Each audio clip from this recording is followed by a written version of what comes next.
Welcome to the I Get Better podcast with your hosts, Charlene Renee and Phaedra Smith, where we discuss topics related to life, love, mental, physical, and spiritual health, and how we can all get better together. Welcome to the I Get Better podcast. This is your host, Phaedra Smith. And I'm Charlene Renee. Today's topic is I get better when I let go of fear. All right, so we'll get right into it. So our first thing that we do always is to tell you guys the definition. So the word fear, according to Webster, is an unpleasant emotion caused by the belief that someone or something is dangerous, likely to cause pain or threat. Okay, so that can encompass a many number of things, right? And the reason why this topic is important to us is because I know that for me, a lot of my clients have difficulty changing and moving past situations because of fear. And so it's important for us to talk about how to let go of fear and how to get what's on the other side of fear and what are the benefits to doing that. So we want to touch a little bit about what are some common things that cause fear or what people are afraid of, and what are some ways that we can get better at overcoming our fears, because it's important for us to do that. So let's start off with talking about what are some of the things that people commonly have a fear of. Well, I wanted to say before we did that, I wanted to talk about how fear is created. Okay. So start there. Thanks.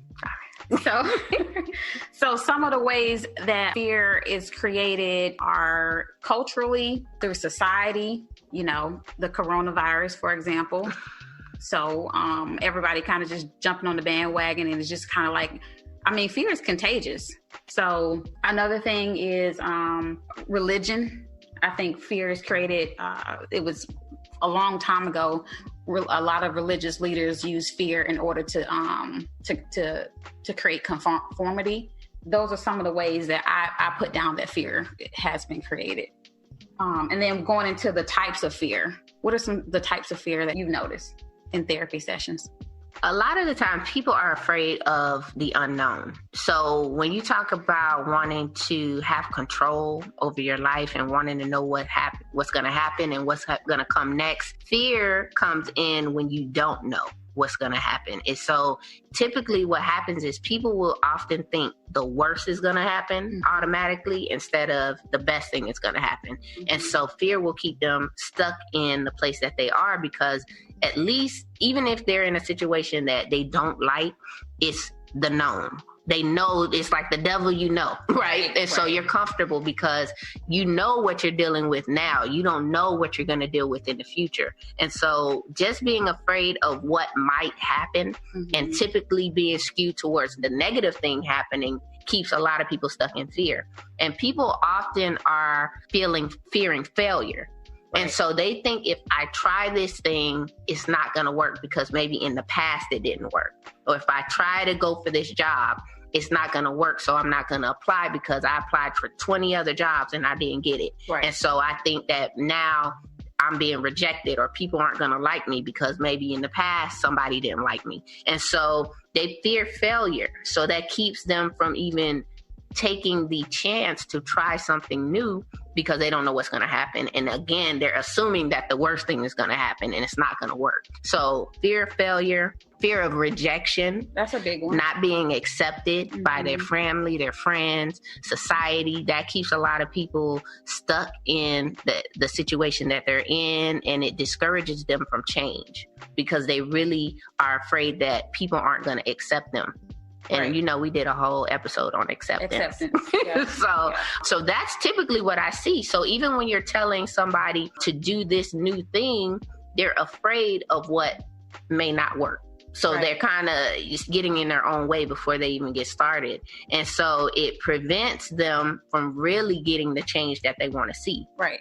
So yeah, I have a lot of people that feel stuck and they really can't define why they're stuck. But fear is a huge cause of that. And so you imagine feeling like you're stuck in this relationship, stuck in this job, stuck in this situation with a coworker or a friend or a boss. And so what comes from that, some symptoms that come from that is depression, increased anxiety. So you have all these like negative feelings that come up from not being able to do these things that are really preventing you from living your best life. Yeah. So, and when you talk about where fear starts, so fear is a natural emotion that we're actually born with. So fear can be a good thing. That's where the fight or flight concept comes from. Mm-hmm. So your natural biological instinct is to protect yourself. Right. And so when you're placed in fear, your body is going to react, and the parasympathetic nervous system is going to go into action. Right. And that's designed to protect you. So in real danger, like you are in the jungle and you come upon a lion and the lion looks hungry.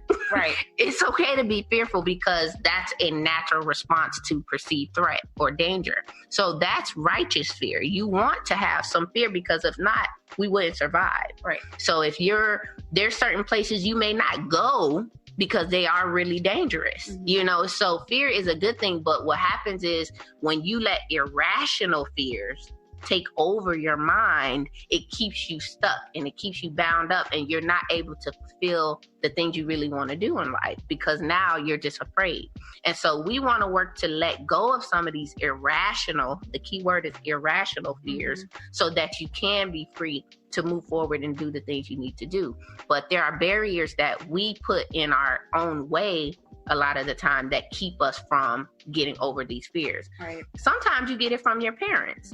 Yeah. Some parents are so overprotective of their children that they don't even allow them to venture out into the world and overcome some of these fears. So some kids aren't even allowed to go outside mm-hmm. and play because their parents are telling them that something bad is going to happen mm-hmm. to them.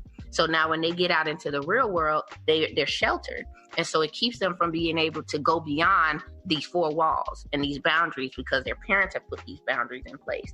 And so you really have to work to overcome long-held fears that people have had since childhood.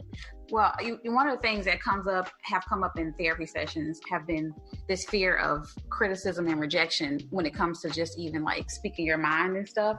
So I know for me, one of the things that I used to struggle with was talking up and saying things. Mm-hmm. And so when you're younger, let's for example, say throughout your lifetime when you're younger, you say things maybe without thinking, but you say them and you're living this authentic life. I think kids really live authentically. Mm-hmm. They say what's on their mind, but when you're kind of put in that box and somebody says, be quiet, or why'd you do that? Why'd you say that? So now this person is creating in you this distrust in yourself. So now I can't trust my thoughts. I can't trust my intuition, which is one of the things I teach children, like to trust your gut. Mm-hmm. Like we are equipped already with knowing what is dangerous. So what happens is you get in your head and you're like, well, is this really dangerous or not?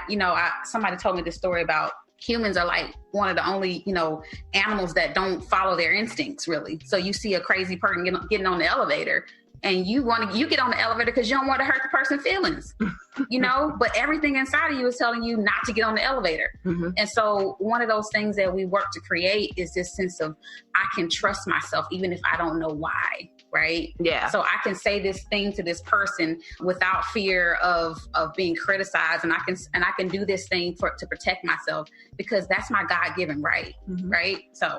Yeah, that's a good point. You have to have trust in yourself before you can even start the first step to overcoming your fears. And you're right. A lot of the times you're told you're wrong or no, you shouldn't do that. And you may not even know why. And so as you grow up, you develop this distrust of your own natural instincts mm-hmm. to just be yourself. But there's also a physical component that comes in place when you talk about living in fear. So fear is a component of anxiety, mm-hmm. right? So worry and fear go hand in hand when you're talking about anxiety.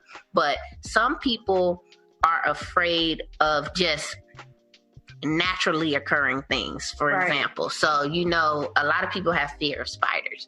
A lot of people have fear of snakes. A lot of people have fear of heights. And these are things that people will sometimes say is a justifiable fear, mm-hmm. right? You should be afraid of heights because what if you fall? Right. Or you should be afraid of snakes because what if they bite you? Or spider, what if they bite you? And so these are things that a lot of the time are excused. And it's okay, but it's different when it becomes consuming. Right. And so you have people who have phobias where they won't even leave the house because they're germaphobes, or they think that they're going to get sick, or somebody's going to do something to them to hurt them. And some of that may be based on some past trauma or some incident that occurred in their past. But you have to work to overcome these things that keep you bound, again, in this box. And so another thing that fear does to you is it actually impacts your physical health because it releases the stress hormone. So again, this is a natural biological thing that occurs when there's a justified fear. But your brain and your mind doesn't always know the difference between a justified fear and an irrational one. But the same response will be triggered. So if you're always afraid and you're always in fear, you're just flooding your system with this stress, and that's impacting your cardiovascular system, your breath, your breathing system. Everything that you need to really survive in this world is being impacted by holding on to this fear. Your brain functioning can be impacted. Your memory can be impacted. Your cognitive abilities can be impacted by fear. And so we want to really discuss this, because what is it that you're not able to do when you're living in fear? What are some things that you're not able to accomplish in life because you're afraid? I think that's a good question. So one of the things we talked about was this fear of poverty, and how actually what it does is it does the opposite. It really keeps you in this container, right? And it keeps you bound. So I think you said it, the people that are most afraid of being in poverty are the people that are in poverty. Yeah. So it becomes a self-fulfilling prophecy. Right. So one of the things when you talk about poverty, so of course, no one wants to live in poverty. No one wants to be in a state of lack.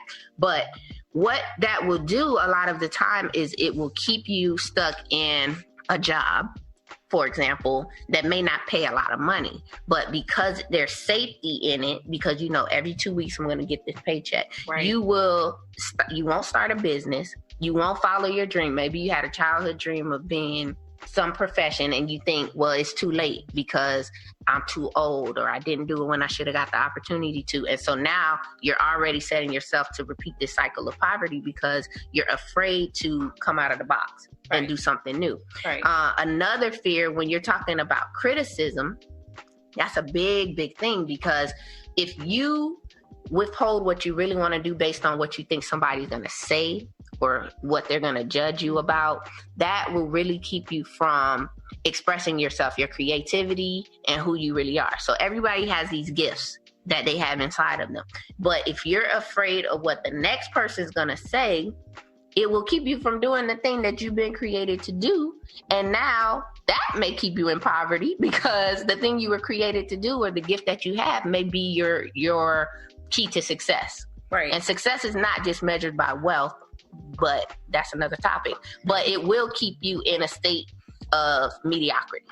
Right. I should say, and not being able to fulfill your potential and get to where you really want to be in life. So it's important to address these fears so that you can get into the successful life and reach the goals that you want to reach for yourself. I wanted to talk about one of the babies that fear does birth is this idea of hopelessness. And really it's like it can lead to this feeling of being powerless. So one of the things that I always tell y'all about this book, The Gifts of Imperfection, it's my favorite. Almost all my friends are reading it. Hearing about this so book. I'm just going to tell you again by Brene Brown. But one of the things that I read recently was just talking about, she said hopelessness is dangerous because it leads to feelings of powerlessness. So like the word hope, we often think of power as negative, but it's not. She said the best definition of power comes from Martin Luther King Jr., and he described power as this ability to affect change. And if we question our need for power, think about this. How do you feel when you believe that you are powerless to change something in your life? Powerlessness is dangerous. So, I feel like fear really kind of is this catalyst of this huge perfect storm for all these negative things that can come from fear. It's like a domino effect. It's a domino effect. So you're giving up your power, you're giving up your trust, you're giving up your creativity, you're giving up your hopes and your dreams just because giving up your money. You've accepted the concept of fear and you've normalized it. Right. So when you think something is normal, you won't work to change it. Right. You think it's okay to live in fear, then you're never going to get past fear because you think this is how it's supposed to be. Well, a lot of people say, they live in fear, but they think fear keeps them safe. Right. So, they know it's not okay, but it is okay.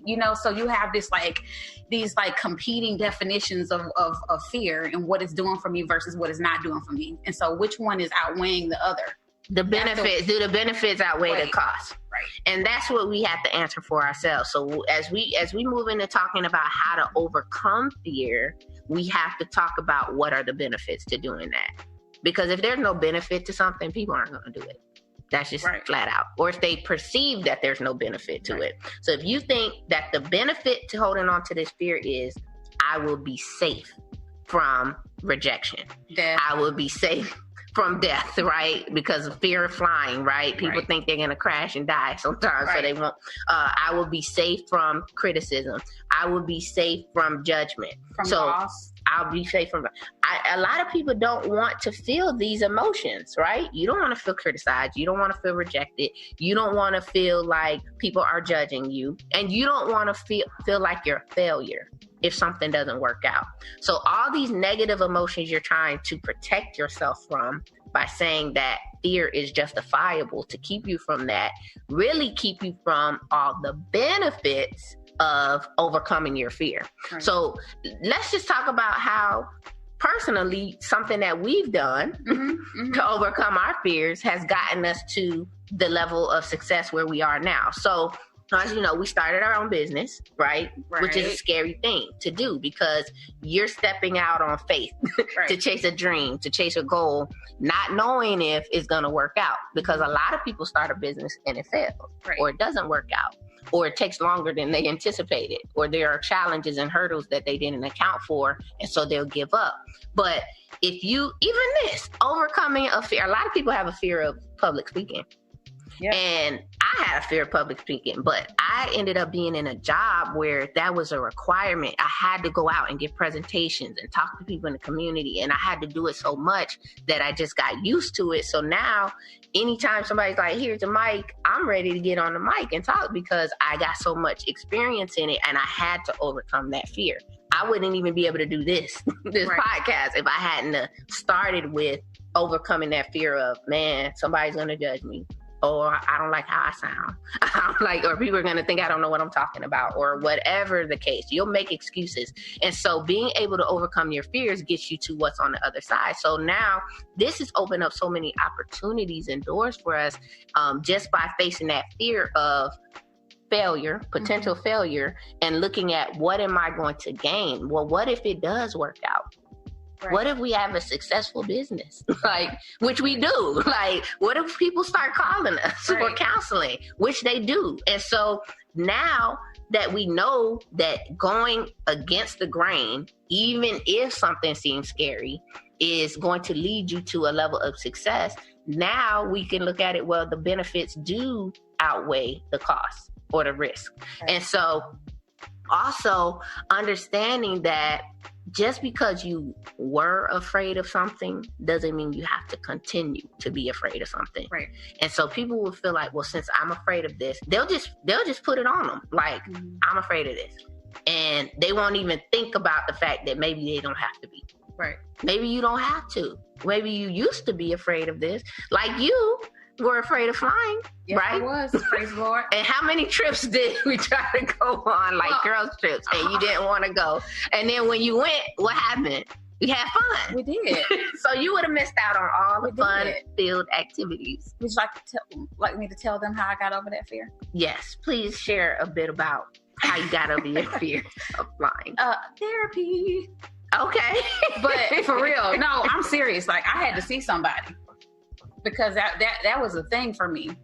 So I actually started therapy, but I went into it for flying. But what actually came up was that this flying thing really wasn't what the fear was all about. it was about this other stuff that was connected. It was about this feeling of I'm not safe and my desperate need to always feel safe and stable.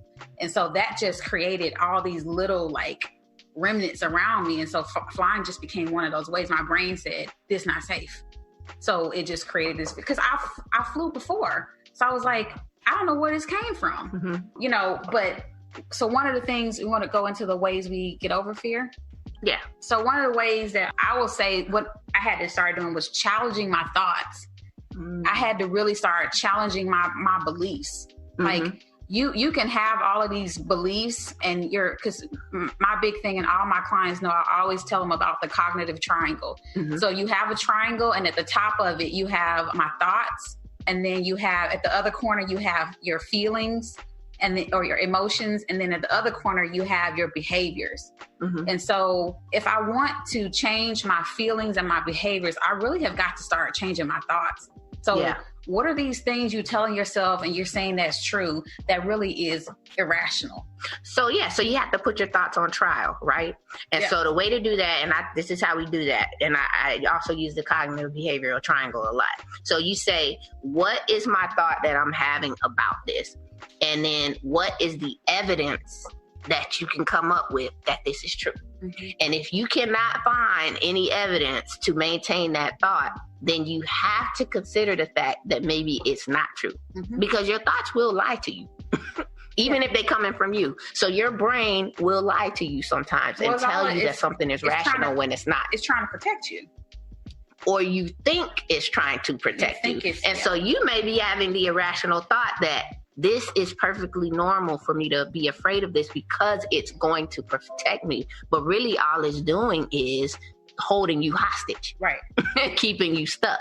And so if you change your perspective and you change your thoughts and really challenge them, then you're able to take the first step to getting over your fears.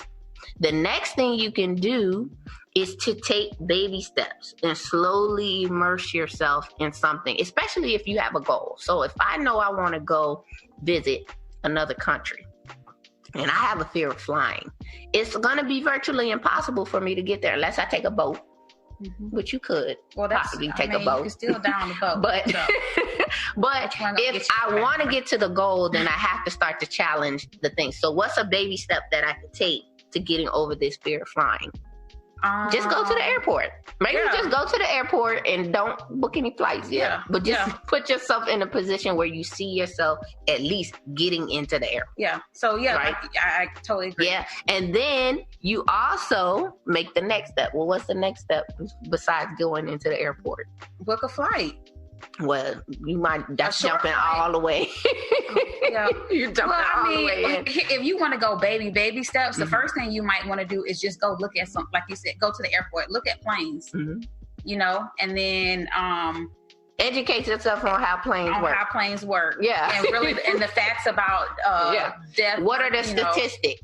Like 99 point something % of flights don't crash. Right. And so educating yourself. So these are the things you can do to slowly immerse yourself and challenge yourself to overcome a fear. And so that's one of the things you could do. What's another thing you could do before we wrap up to work at challenging your fears? When we was doing our business, I tried to decrease the amount of people I talk to, because I don't need any help with anxiety or fear, right? That's a good point. I had some people that was like, well, girl, you know, you should work at an agency because, you know, you're going to get paid for sure. You can't rely on these people to come and all this stuff. And so really making sure you protect yourself, you protect your dreams and stuff. And so keep negativity and haters away from you. That's a good point. Right. Because some people's fears, they will put on you. So they're afraid to do something. So they'll tell you you shouldn't do it. Right. And so that can keep you, now you've got contagion, like you said, contagious fear, or your fear has rubbed off on me. Right. And it's something that I wasn't initially afraid of, but now you've planted this seed of doubt in my head. Right. And so now I'm allowing the fear that you have to rub off on me and keep me from doing what I want to do. Right. So protecting your thoughts and your circle by keeping your circle really small, right, is one way to keep yourself from being in fear and to overcome your fear. So that's a really good point. I did want to say that for the last thing before we wrap up is I want to be realistic in letting you guys know that the things that you're going to do are going to create these emotions that feel very negative.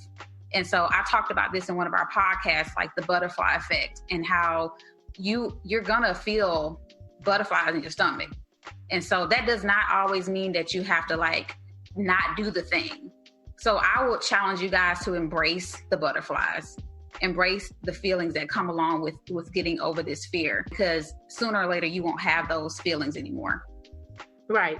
Because once you do it enough again and start facing your fears, you'll learn that you have the power to change things. Right. And so once you start facing those fears, getting negativity away from you, challenging those thoughts of irrational beliefs that are maintaining or holding it in place, you'll start to get the practice at it to where it becomes second nature, and you'll just be more in a state of calm. Right. Things that you may typically be afraid of will no longer cause fear for you. Right. Because you see that I can face these fears and I can overcome them. So I think that is a really good start. Yeah.